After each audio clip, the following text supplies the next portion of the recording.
It's a great pleasure to be here with you. My name's Richard Mahony. I run the service provider team at Ondia.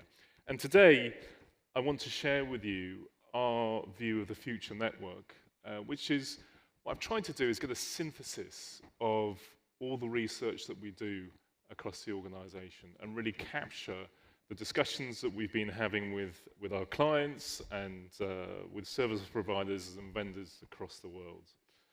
And I want to do that today to really explore what the future of the network is. And to do that, I'd like to really focus on two contrasting themes.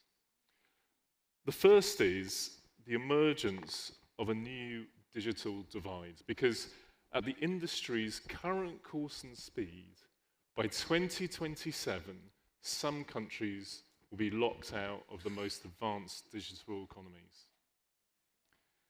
And the second theme is that the economics of network investment will only stack up if we can overcome consumer apathy for paying more for intelligent and dynamic networks.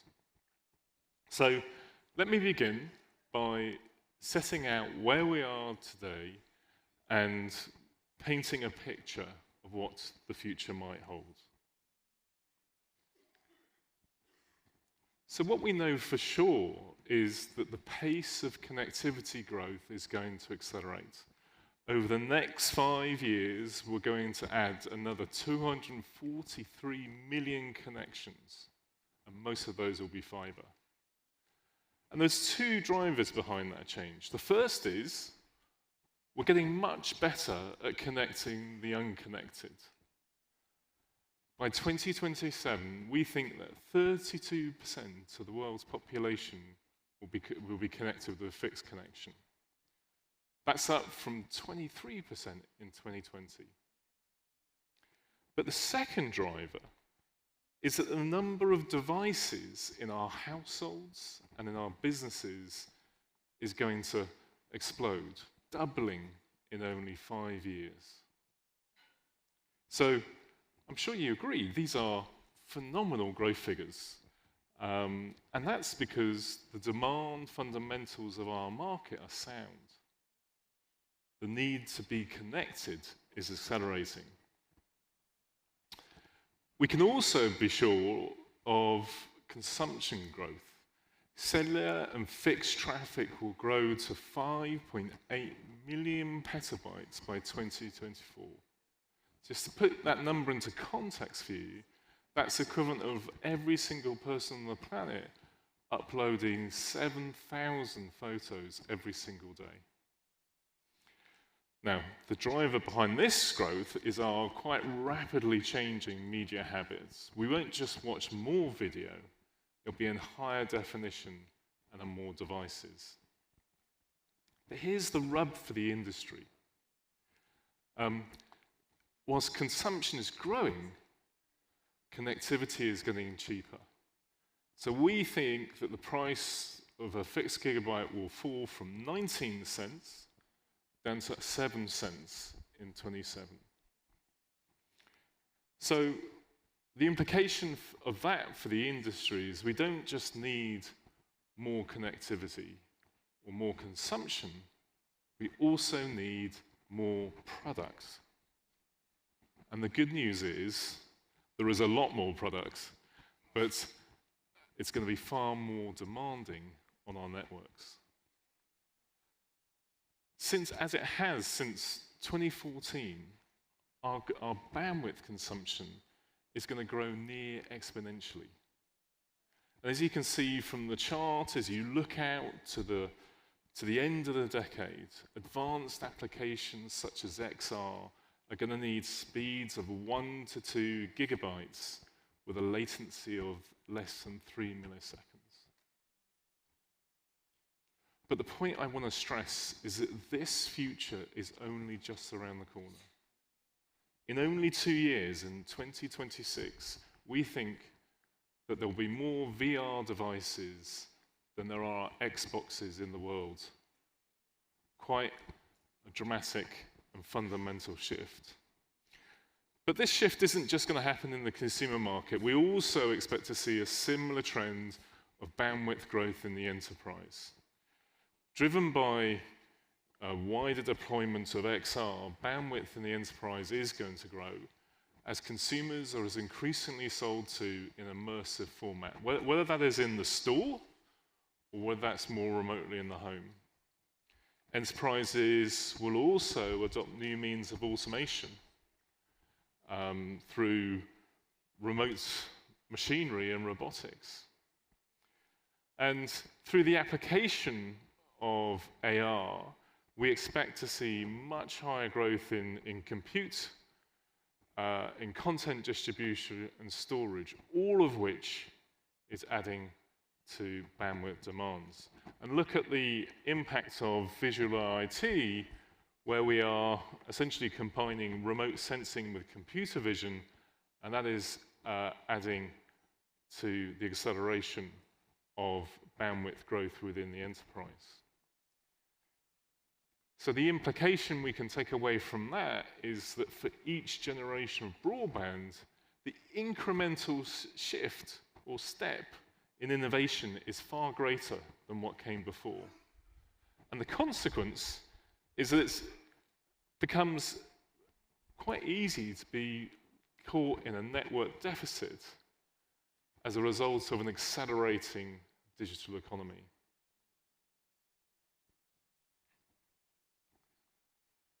So by 2030, the 2030 digital economy will require a network that, compared to today, has 10x the connection speed, 10x the compute capacity, and a 10x reduction in latency. In other words, the 2030 network will be a faster network, it will be more efficient and reliable, and it will deliver an automated and personalized experience.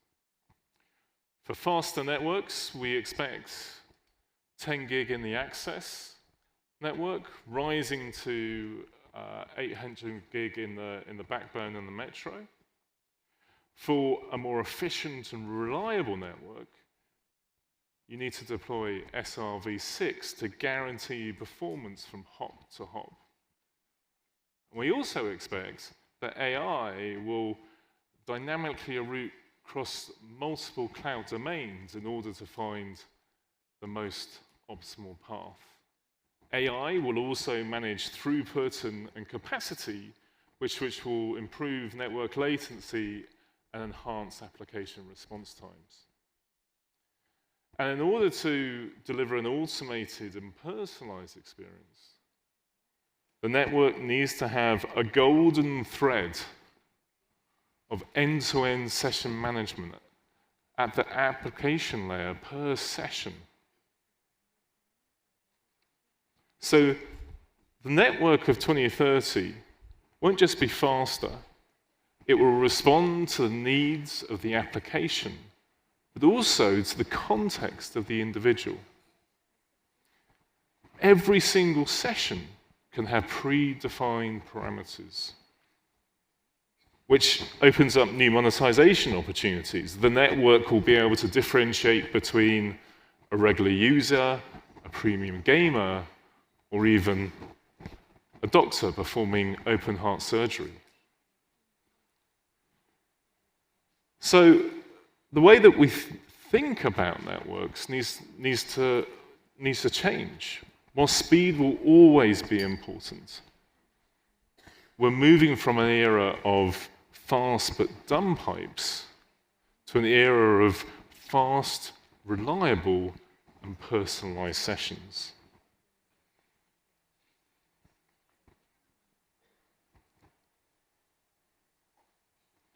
So,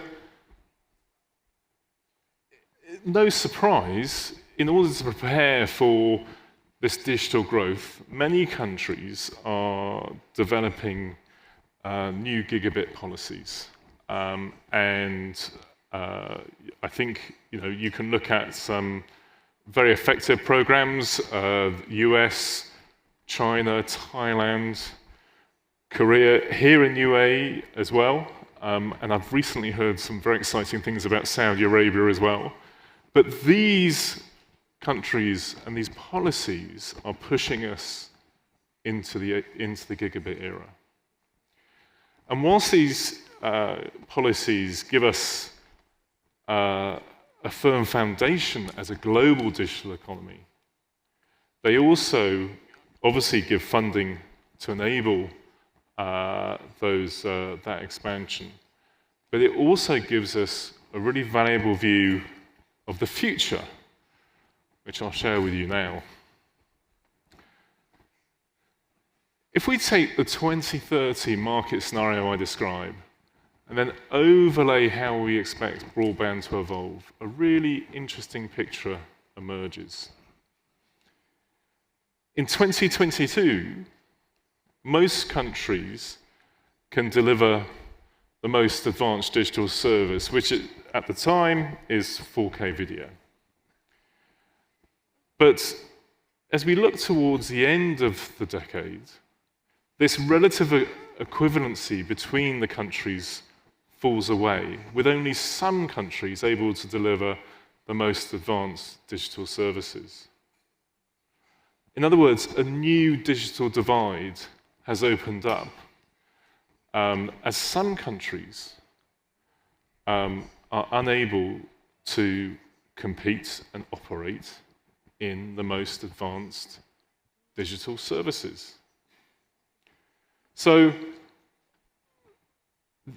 the consequence is that this emerging technology divide that we see today, at current levels of investment, will be greater and more disruptive by the end of the decade.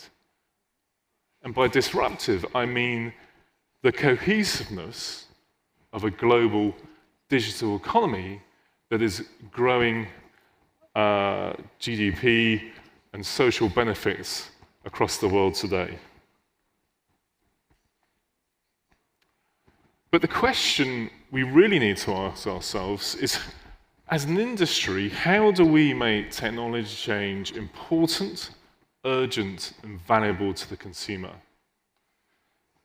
On the one hand, the industry's problem is the consumer only sees the content and values the content. The technical sophistication of the delivery is invisible. It's as if the network has performed some kind of magic or a sleight of hand. There's a phrase in English that if you don't understand something, you might say, "Is that a trick of the light?" And that's exactly what networking is. But on the other hand, I do feel that as an industry, we have missed an opportunity to make technology and broadband change important and urgent. And that's because, as an industry, for too long, we have just focused on speed. When the trick is that we should focus on a wider set of capabilities, and some of the features that I've highlighted today, such as resiliency, reliability, and automation, and even that personalized experience that the content market benefits from so richly. Because in most consumers' minds, there was 4 or 5 years of dial-up and a squeaky modem. But then there's been pretty much just 20 years of broadband. We must do better as an industry, particularly given the scale of R&D investment and innovation that broadband and networking has had, particularly over the last 5 to 10 years.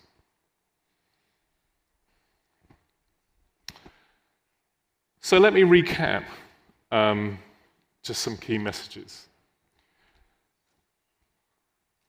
We will see an exponential increase of connectivity, consumption, and devices, of which we can be confident. In addition to that, we're going to see hungrier, bandwidth-intensive, latency-sensitive applications. And you're going to see a convergence in the access in the cloud to drive automation, to drive greater efficiency in the network, and to drive personalization and a personal experience to the consumer. Today's broadband can't deliver that. But the next generation of broadband will offer greater intelligence, greater connectivity, reliability, and enhanced connectivity through things like SRv6. It'll be more efficient, greener, and it will offer greater sensing capabilities. But that technology transition is clear. We know the technologies we need. The technology is available today. Whilst I'm not saying that is an easy transition, that is a transition we can make. But there are two themes. The creation of a new digital divide. How do we ensure that we narrow that divide for the benefit of the global digital economy? But secondly, and perhaps most importantly, how do we make that transition in the consumer's mind one of value? And how do we win that mind share in terms of asking the consumer to see greater value in this type of broadband? And that's a task that, as a telco, you cannot take on your own. That is a collective effort. That is an industry effort. And that's why at the UBBF we've set up 4 new interest groups. We have the Generational Roadmap group, whose purpose is to help set out that demarcation between the old and the new, and the value of the new. We have the Broadband Advocacy Group, who go to lobby regulators, investors, but also the wider industry in terms of the role and value of broadband and to encourage and unlock investment. A sustainability group does the research to showcase the social and the environmental benefits of future broadband. And we also have a network evolution group that is focused on ensuring that this convergence between the cloud and access is understood and recognized in the industry. So I'm pressing on time, so I will briefly highlight the UBBF. We are not a policies group, neither are standards, but we work with those organizations. But we are the voice of the broadband industry, and our voice is louder and more purposeful if you can join us in that effort. We have 45 members today, and we would welcome any of you to join us. We believe in evidence and to have that industry dialogue, and we produce research reports and white papers. We have a broadband and cloud index report coming out, and we have a range of events. The next one being Network X in Paris, but we also do get together at MWC and other specific events across the world. But we are there to bring together all stakeholders, and please do join us, and open invitation to any of you to come and join us in our endeavours. Wanted to briefly mention this report. It's in all your packs. Now, I'm biased, I accept that, but I think this is a very good report. Its objective is to try and capture the major technology changes in a digestible format, and provides evidence in terms of the pace and speed and why we think that the key technology changes will be happening in 2030. I hope you enjoy it. I'd love to have some feedback. And it's not just Omdia that's written this. You can see, with thank you in particular to Do, Huawei, and the other organisations you can see there. But we're going to be working on another edition, so always helpful to get feedback, and would love to hear more from you. And then finally, and not least, do download the ETSI FG 5G Advanced. You can see interesting white paper in terms of setting out the future of access, and you can see that they're working on release 3, and it's definitely a good white paper that sets out the technology. So that's all I had for you. I just wanted to thank you for your attention. And if you would like to come and discuss any of the research you've seen here, or you'd like to join the WBBA, please reach out to me on LinkedIn, or you can email me, or you can go to the World Broadband Association site. So with that, thank you very much.